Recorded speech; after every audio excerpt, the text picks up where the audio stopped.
విజయవాడ ఆర్ఎండ్బి guest house లో YCP అధినేత జగన్ మాట్లాడుతున్నారు. లైవ్ లో చూద్దాం.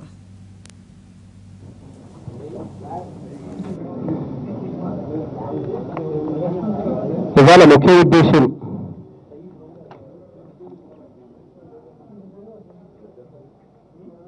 రేపు ఎలాగో గవర్నర్ స్పీచ్ లో గవర్నర్ గారి ప్రసంగం మీద సుదీర్ఘంగా జవాబు చెప్తాం, సుదీర్ఘంగా రిప్లై కూడా ఇస్తాం. కానీ ఇవాళ వాళ్ళు నా దగ్గరికి వచ్చి అసెంబ్లీలో చాలామంది మొట్టమొదటిసారిగా విజయవాడ అసెంబ్లీ స్టార్ట్ అయింది. విజయవాడలో అసెంబ్లీ స్టార్ట్ అయిన నేపథ్యంలో మొట్టమొదటి రోజు ప్రెస్ మీట్ పెడితే బాగుంటుంది అని చెప్పి చాలా మంది విలేకరులు అడిగారు. సో దానికి సంబంధించి నేను కూడా విలేకరులతో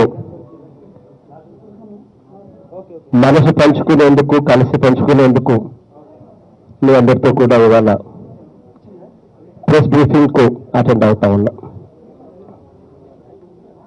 ప్రెస్ బ్రీఫింగ్ కు సంబంధించి మీరు ఏమైనా మరీ స్పెసిఫిక్ గా ఏదైనా క్వశ్చన్స్ ఏమైనా అడగాలనుకుంటే యూఆర్ ఆల్వేస్ వెల్కమ్.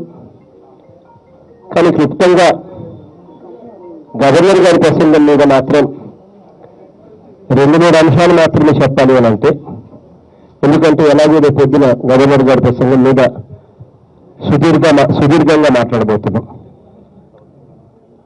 చాలా డీటెయిల్డ్ గా గవర్నర్ గారి ప్రసంగం మీద సుదీర్ఘంగా దానికి క్రిటికల్ అనాలిసిస్ తో సుదీర్ఘంగా దాని మీద ప్రస్తావిస్తాం. కాబట్టి 2-3 మాటలు మాత్రమే గవర్నర్ గారి ప్రసంగం మీద. ఇవాళ ఇక్కడ గవర్నర్ గారి ప్రసంగం జరిగింది కాబట్టి 2-3 మాటలు మాత్రమే చెప్పాలి అని అంటే, చాలా క్లుప్తంగా చెప్పాలి అని అంటే నేను 2-3 మాటలు చెప్తా. ఒకవైపున కరువు వచ్చింది అనే సంగతి మన అందరికీ తెలుసు.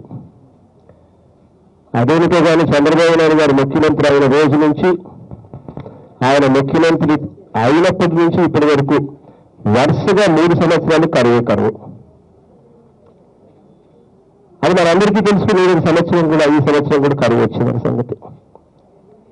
మరి ఒకవైపున కరువు వచ్చి రైతులు అల్లాడుతూ ఉంటే, అలమటిస్తూ ఉంటే, జీడిపి గ్రోత్ రేట్లు అంటే అభివృద్ధి గ్రోత్ రేట్లు, జీడిపి అంటే వ్యవసాయము, పారిశ్రామిక రంగము, సేవా రంగం, ఈ 3 రంగాల్లో అభివృద్ధి ఉంటే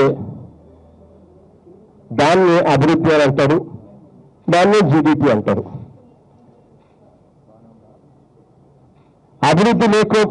అభివృద్ధి ఉందా లేదా అన్నది ఇవాళ నేను మిమ్మల్ని డైరెక్ట్గా అడుగుతా ఉన్నా.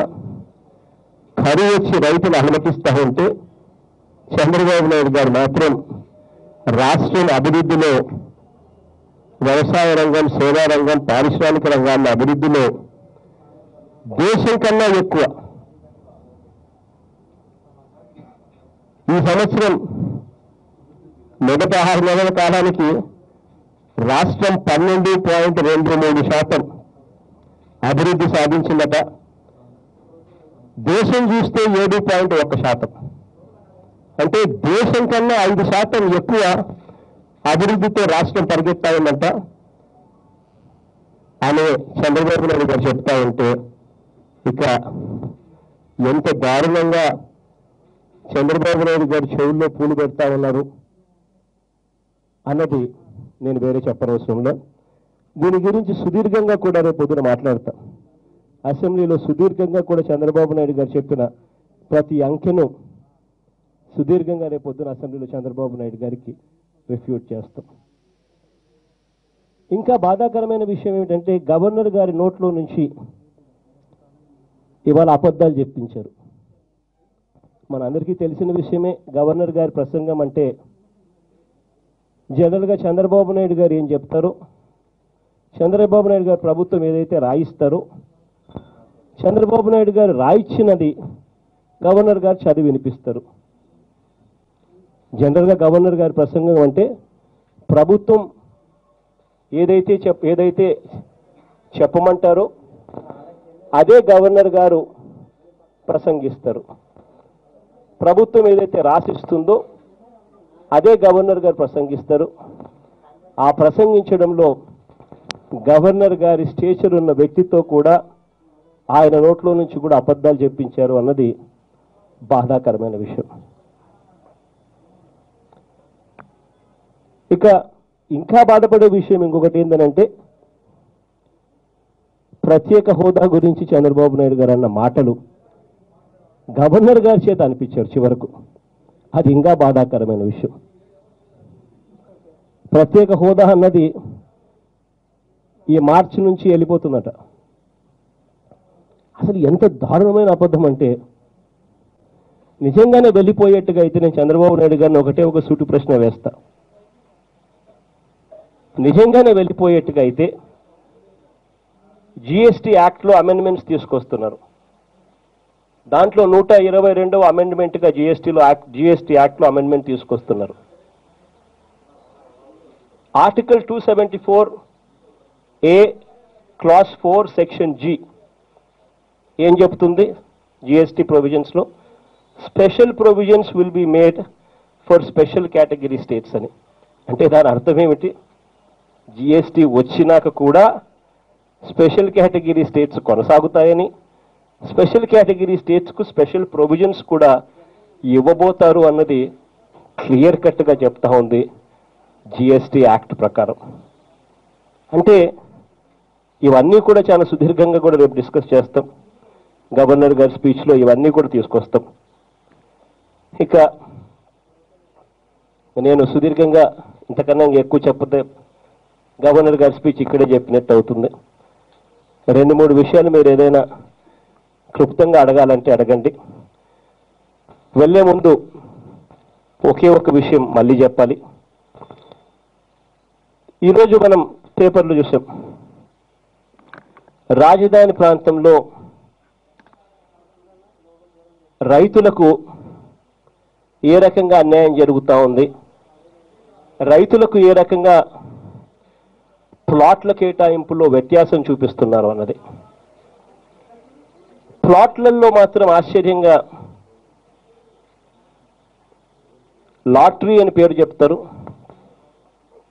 లాటరీ అన్నది ఒక స్కామ్గా ఇవాళ తయారు చేశారు. కారణం ఏంటంటే, సాక్ష్యాధారాలతో సహా ఇవాళ ఎవరెవరికి ప్లాట్లు ఇచ్చారు అని నేను చూపించబోతా ఉన్నా.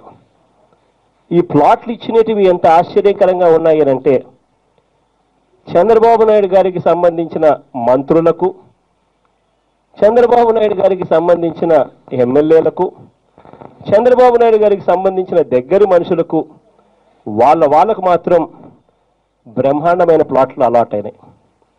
అంటే బ్రహ్మాండమైన ప్లాట్లు అంటే మంచి మంచి పార్కుల దగ్గర, మంచి మంచి రోడ్ల కూడికల దగ్గర, మంచి మంచి ప్రైమ్ ప్రాపర్టీస్, కమర్షియల్ ప్రాపర్టీసు, బాగా రోడ్లు పక్కనే ఉండేట్టుగా, బ్రహ్మాండంగా 2-3 రోడ్లు ఉండేట్టుగా కూడలిలో కూడా అలాట్ అయిన పరిస్థితులు. సామాన్య రైతులకు మాత్రం అన్యాయంగా అలాట్ అయిన పరిస్థితులు.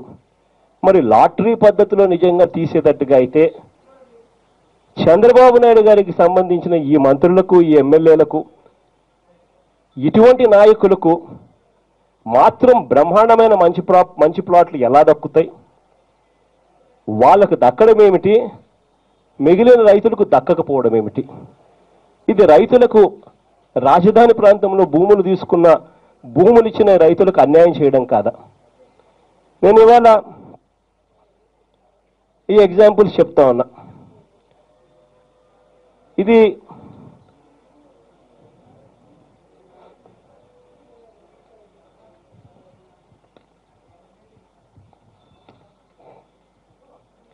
పయ్యావుల కేశవ్, దూలిపల్లి నరేంద్ర, ఇద్దరు మీ అందరికీ కూడా పేర్లు చెప్తానే రాష్ట్రంలో అందరికీ కూడా పేర్లు అర్థమవుతాయి అనుకుంటా.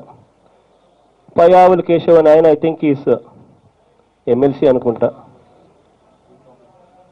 దూలిపల్లి నరేంద్ర సిట్టింగ్ ఎమ్మెల్యే. ఈయనకు వీళ్లకు ప్లాట్లు అలాట్ అయ్యాయి. ఆ ప్లాట్లు 12,000 గజాలు ఒక ప్లాటు, కొండరామరాజుపాలెం ఊరు, కాలనీ 466, బ్లాక్ 1772, ప్లాట్లు 2, 12,000 గజాలు. ఎక్కడ ఉంది అని చెప్పి ఈయన ప్లాట్లు తీసుకొని పోయి ఇలా మ్యాపుల్లో ఒక నిమిషం let the questions get over. మా తర్వాత మాట్లాడదాం. ఒక్క నిమిషం. మధ్యలో డిస్టర్బ్ చేసినాము అని అంటే ఫ్లో పోతుంది.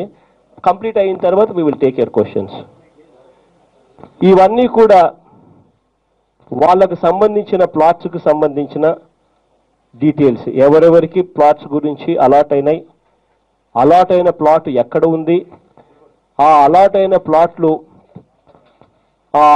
ప్లాట్లు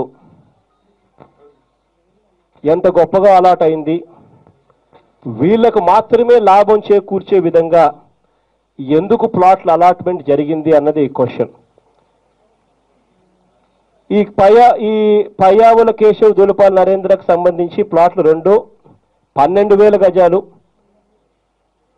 కోదండరాజుపాలెం 403 కాలనీ 1713, ప్లాట్లు 13, 3,000. ఇవి 12,000 గజాలు అనేటి 2 ప్లాట్స్ అలాట్ అయినటివి నివాస ప్లాట్లు, 4 వైపుల రోడ్లు, ప్లాట్లకు ఆనుకొని పెద్ద పార్కు, 2 కమర్షియల్ జోన్స్ మధ్య. నేను ఒకటే అడుగుతాను, వీళ్ళకు మాత్రమే ఇంత మంచి లొకేషన్స్లో ప్లాట్లు ఎందుకు అలాట్ కావాలి? వీళ్ళకు మాత్రమే ఎందుకు ఇవ్వాలి? ఏమి రాజధాని ప్రాంతం కోసం భూములు ఇచ్చినారు. భూములిచ్చిన రైతులకు ఇదే ప్లాట్ గన వాళ్ళకి ఇస్తే 12,000 గజాలు ఇస్తే వాళ్ళకు డబ్బులు రావా? వాళ్ళు సంపాదించుకోరా? వాళ్ళకు మేలు జరగదా? ధర్మమేనా అని అడుగుతా ఉన్నా. ఇదేనా ప్లాట్ 466?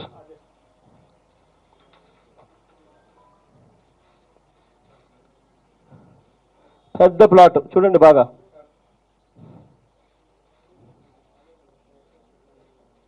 12,000 గజాలండి. చుట్టూ 4 పక్కల రోడ్లు, ఆనుకొని పెద్ద పార్కు, 2 కమర్షియల్ జోన్స్కు మధ్యలో. ధర్మమేనా అని అడుగుతా ఉన్నా. నెక్స్ట్ ఇంకొకటి చూపిస్తా ఉన్నా. మంత్రి పల్లె రఘునాథ్ రెడ్డి కొడుకు పల్లె వెంకటకృష్ణ కిషోర్ రెడ్డికి సంబంధించిన plot. Village Nelapadu, colony 451, block 1011, ప్లాట్లు 4, 2,520 గజాలు. నివాస ప్లాట్లకు సీడ్ యాక్సెస్ రోడ్డుకు పక్కనే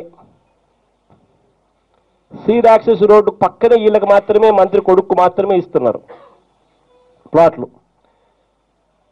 నివాస ప్లాట్లకు సీడ్ యాక్సెస్ రోడ్డుకు పక్కనే, ప్రభుత్వ షాపింగ్ కాంప్లెక్స్కు ఆనుకునే వీళ్ళ ప్లాటు 451 ఉంటుంది చూడండి. ఇంకొకటి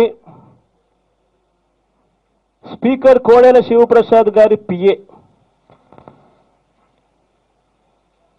గుప్తా లలిత కుమార్ పేరు, వెలగపూడి కాలనీ 352, బ్లాక్ 2556, ప్లాట్లు 6, 2,280 గజాలు. ఎమ్మెల్సీలు ఏమయ్యా, రైతులకు మేలు చేయాల్సింది పోయి భూములు బలవంతంగా వాళ్ళ దగ్గర తీసుకున్నారు.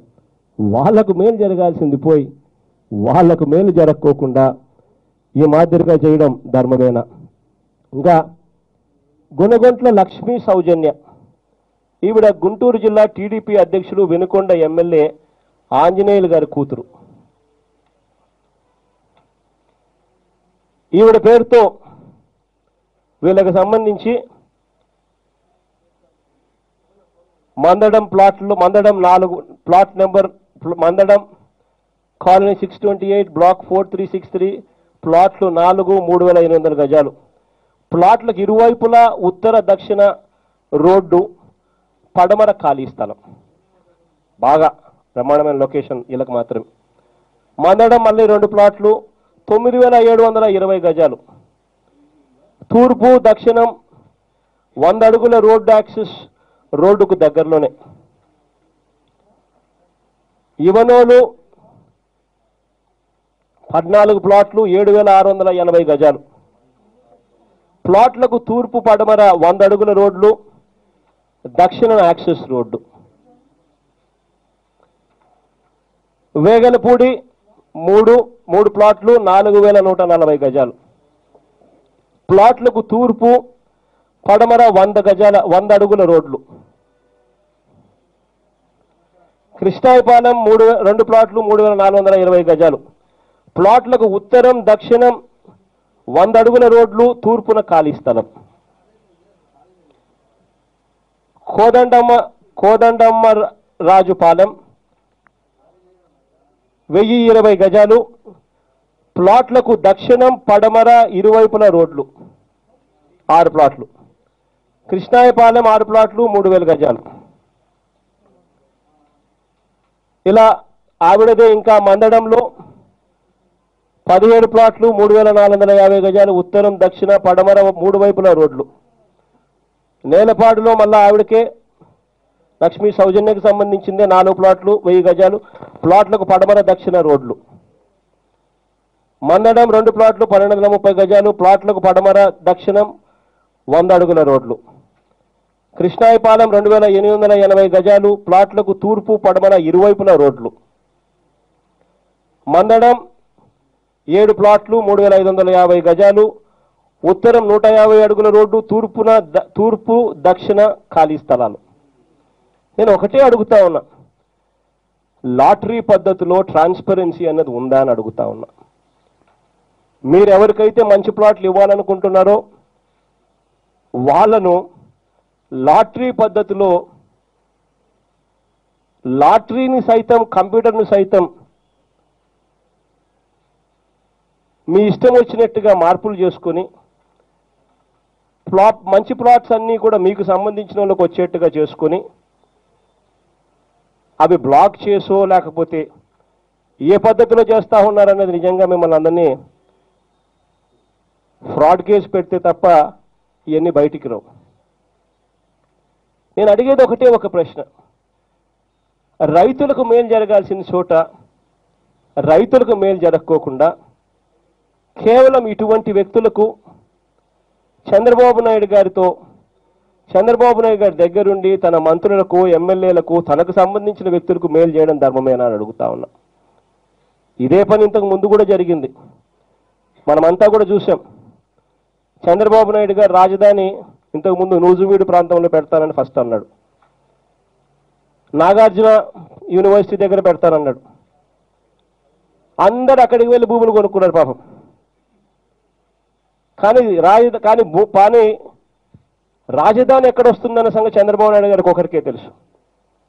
పూర్తిగా తనకు సంబంధించిన మనుషులు, తన బినామీలు, తనకు సంబంధించిన మనుషులందరూ కూడా ఇప్పుడు రాజధాని ప్రాంతంలో పూర్తిగా భూములు కొనుక్కున్నాక, రైతుల దగ్గర నుంచి తక్కువ రేటుకు భూములు కొనుక్కున్న తర్వాత డిసెంబర్ చివరిలో రాజధాని అక్కడ రావడం లేదు, ఇక్కడ వస్తూ ఉందని చెప్పాడు.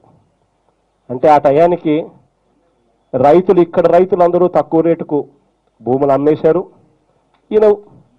ఈయనకు సంబంధించిన బినాములు, ఈయనకు సంబంధించిన మనుషులు తక్కువ రేటుకు భూములు కొనుక్కున్నారు. ధర్మమేనా ఇది రైతుల్ని రకంగా మోసం చేయడం అని అడుగుతా ఉన్నా. తనకు సంబంధించిన మనుషులందరూ కూడా భూములు కొనుక్కున్న తర్వాత అంతటితో ఆగిపోలేదు. తర్వాత చంద్రబాబు నాయుడు ఏం చేశారు, తనకు సంబంధించిన వాళ్ళందరూ భూములను ల్యాండ్ పూలింగ్లోకి తీసుకోకుండా కాస్త పక్కన పెట్టాడు. కరెక్ట్గా వాళ్ళ భూములను మాత్రమే వదిలేసి మిగిలిన భూములను ల్యాండ్ పూలింగ్లోకి తీసుకున్నాడు. అంతెందుకు చంద్రబాబు నాయుడు గారు లింగమనేని గెస్ట్ హౌస్లోనే ఉంటున్నాడు. ఆయన స్థలాలన్నీ ఇక్కడ కరెక్ట్గా అక్కడికి చంద్రబాబు నాయుడు గారు ల్యాండ్ పూలింగ్ అక్కడ ఆగిపోతుంది, దాని పక్క నుంచి ఆయన స్టార్ట్ అవుతుంది. తనకు సంబంధించిన వాళ్ళు, ధన బినామీలకు మాత్రం ల్యాండ్ పూలింగ్లో ఎగ్జంప్షన్. అంతటితో కూడా ఆగిపోలేదు. తర్వాత మళ్ళీ తనకు సంబంధించిన మనుషులు, తన బినామీలు రియల్ ఎస్టేట్ వ్యాపారం చేసుకుంటేనే కదా తనకు లాభం. కాబట్టి మళ్ళీ వాళ్ళకు కాంపిటీషన్, పోటీ ఉండకూడదనే ఉద్దేశంతో రైతులెవరూ కూడా భూములు అమ్మే పరిస్థితి రాకూడదని జోనింగ్ మొదలుపెట్టాడు. ఆ జోనింగ్ కార్యక్రమంలో తనకు సంబంధించిన మనుషులు, తనకు సంబంధించిన బినామీల భూములు మాత్రం రియల్ ఎస్టేట్కు ఉపయోగపడే జోన్స్లో పెట్టాడు. రియల్ ఎస్టేట్ చేసుకోవచ్చు అన్న జోన్స్లో. మిగిలిన రైతులు కాంపిటీషన్ రాకుండా ఉండేందుకు, పోటీ ఉండకుండా ఉండేందుకు వాళ్ళందరినీ అగ్రికల్చర్ జోన్స్లో పెట్టారు. నిజంగా రాజధాని ప్రాంతంలో చంద్రబాబు నాయుడు గారు వచ్చి ఈ ప్రాంతంలో రైతులకు మేలు చేశాడా, రైతులకు చెడు చేశాడా అన్నది నిజంగా ఆలోచన చేయాలి. ఇవాళ కూడా నాకు నిజంగా ఆశ్చర్యం అనిపించింది. ఇవాళ అసెంబ్లీలోకి వెళ్ళినప్పుడు నా దగ్గరికి ఎమ్మెల్యే, ఆయన ఏం పేరు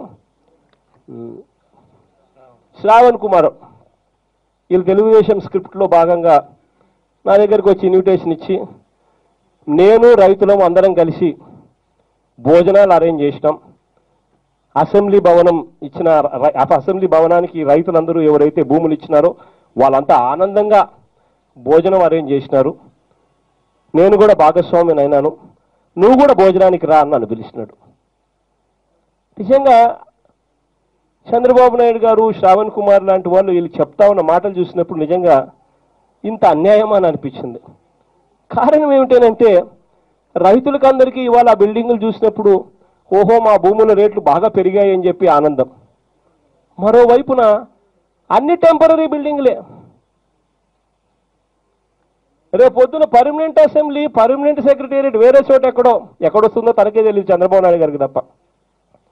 వేరే చోట తీసుకొని పోయి పెట్టేస్తే దాని తర్వాత ఈ బిల్డింగ్లు ఏ హెరిటేజ్ డైరీ ఆఫీసులకు, లేకపోతే గవర్నమెంట్లో ఏ పని లేని ఆఫీసులకు పోతే అక్కడ రైతులందరూ ఇవాళ రేట్లు పెరిగాయి అని అనుకుంటున్న రైతుల పరిస్థితి ఏమిటి? అసెంబ్లీ పక్కన స్థలం ఉంటే రేటు పెరుగుతుంది. అసెంబ్లీ ఇక్కడ కాకుండా అక్కడెక్కడో వస్తే రేటు ఎక్కడ పెరుగుతుందండి?